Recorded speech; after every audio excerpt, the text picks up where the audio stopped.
So in this extra, we're going to see how to create local notifications. So you're probably all familiar with notifications. They appear at the top of the screen somewhere, and the user can pull down from the top of the screen to action them in some way. They're really useful and a great way to get users back to your app and to give them some useful information at a useful time. So let's jump right in and see how we do it. So all the usual settings. And here we are. I'm going to be working entirely in our main activity file here and entirely in onCreate as well. So this is going to be a very simple app that does nothing but create a notification for the user. And then you can integrate that into your apps and create notifications whenever you like. So we start off by creating our notification. Simple as that. And I'll call it notification. And we use a new notification builder. And we do it within the application context. And then we just set all the options that we want, just like we've done for several other builders over the previous videos. And I'm going to set, you can see we can set all sorts of options there. I'm just going to set the basic ones. So we'll start with content title.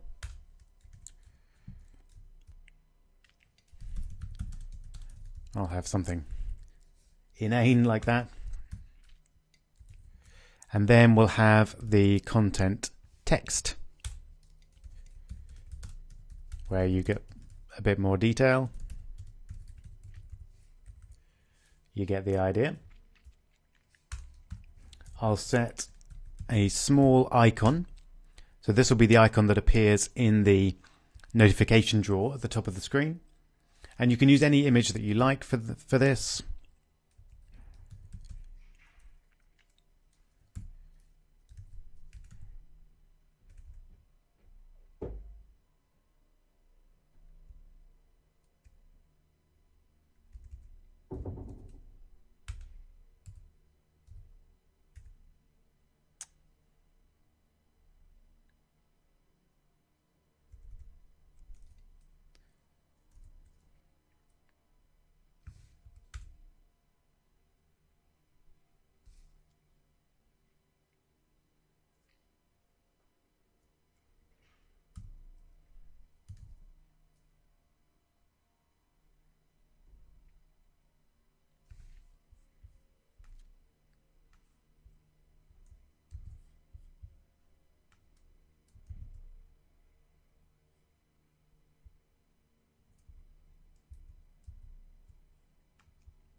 Then we're going to set the content intent.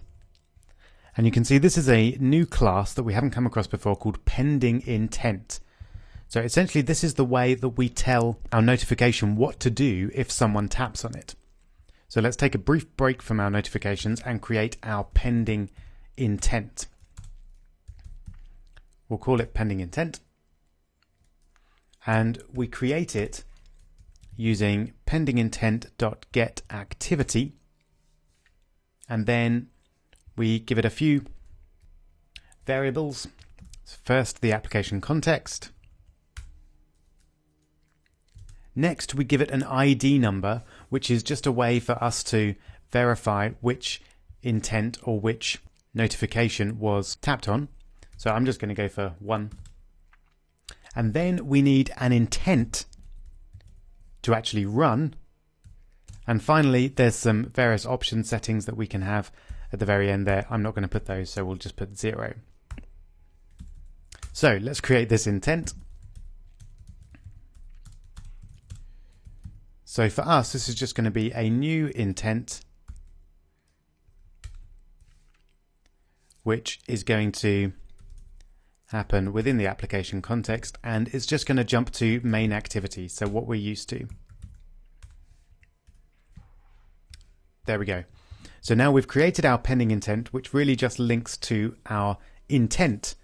And you could imagine here, you might want to add some various variables for the intent so that we know, and then we could check when the main activity class is run, whether any of those variables were present. And if so, then do something like display the particular email that the user tapped on or something like that. But now we can add our pending intent to our content intent. So that means that when the user taps on the content of this notification, that means the pending intent will be run, and the pending intent really, as far as we're concerned, just returns this ID and runs the intent here, which opens the main activity.class. Okay, we can have some buttons as well. And for those, we need to give an image. So I'm just going to use a built-in one from android.r.drawable. And then you could use any one of these. So I'll just use the chat icon there. And then we give it the name of the we want to appear on the button. And then we give it another pending intent. So in my case, I'm just going to use the same pending intent as before. But you'd probably want to set up a different pending intent, either connected to a different intent or that has a different ID or something like that, so that you could tell that the users pressed the chat button rather than just tapped on the notification. You can add a couple more actions there if you like, but the final setting that I'm going to add is the icon, and we do that with set small icon. And again, I'll just pick a more or less random icon.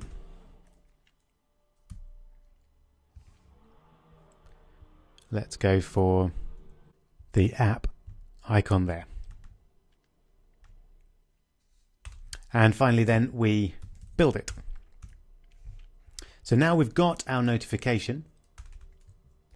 All we need to do is display it. And we do that using the notification manager. So we'll create one of those. And this is going to be cast to a notification manager. But we'll get it from the system service, as we've used a couple of times before, and then we want the notification service. And then we simply display the notification. So notification manager.notify. And again, we've got an ID number. I'll just put a 1 again. It doesn't need to be the same as that ID, but just some number that allows you to refer to it or identify it later on, and then the name of the notification that we want to display. And that's it. So let's run that. We should now find that as soon as it runs, we get a notification in the notification bar telling me that my lunch is ready. Let's take a look. There you go. You can see it already, actually.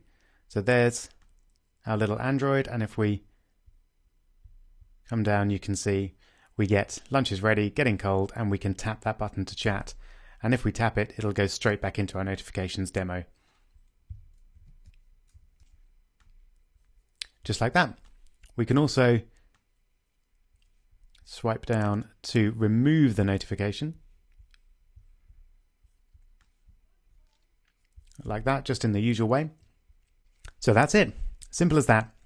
Obviously, you can then program your app to create these notifications whenever you want, but this is your basic code which will allow you to create a local notification and allow the user to do some actions depending on how they might want to respond to that notification.